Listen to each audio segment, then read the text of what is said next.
मशरिक news के नाजरीन आदाब। दिन भर की अहम खबरें। बाबरी मस्जिद पर जबरन कब्जा करके मुनहदिम किया गया।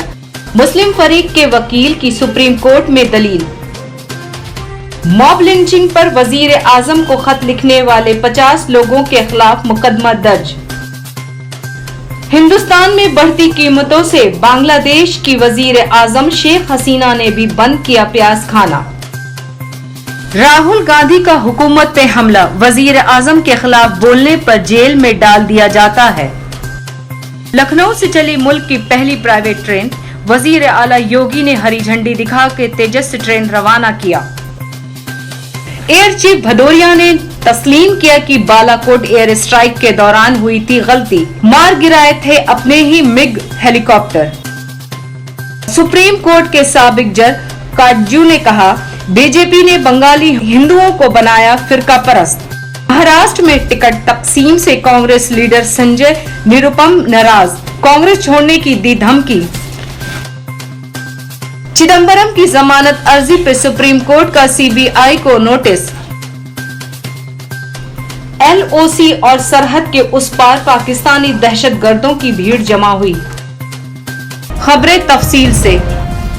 बाबरी मस्जिद राम जन्मभूमि अराजी तनाजा मामले की समाअत पूरी करने के लिए सुप्रीम कोर्ट ने नई डेडलाइन तय की है।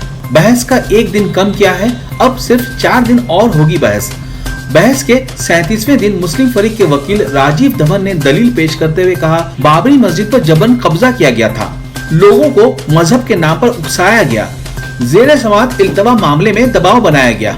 राजीव धवन ने मजीद कहा कि मस्जिद को मुनहदिम किया गया और उस वक्त के वजीर आला कल्याण सिंह ने हुक्म अदूली की वजह से 1 दिन जेल की सजा भी काटी।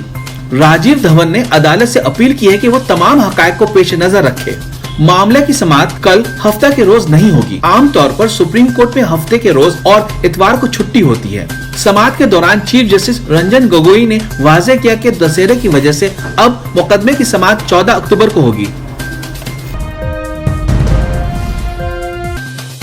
मॉब लिंचिंग पर खदशात जाहिर करते हुए वजीर आजम मोदी को खत लिखने वाले रामचंद्र गुहा, मणि रत्नम और अपर्णा सेन समेत 50 लोगों के खिलाफ मुकदमा दर्ज किया गया है। पुलिस ने ये जानकारी देते हुए कहा कि वकील सुधीर कुमार ओझा की जानिब से दायर अर्जी पर chief judicial magistrate Suryakant Tiwari की हिदायत पर मुकदमा दर्ज हुआ है। ओझा का इल्जाम है कि इन शख्सियात ने वजीर आजम मोदी की इमेज को नुकसान पहुँचाया है।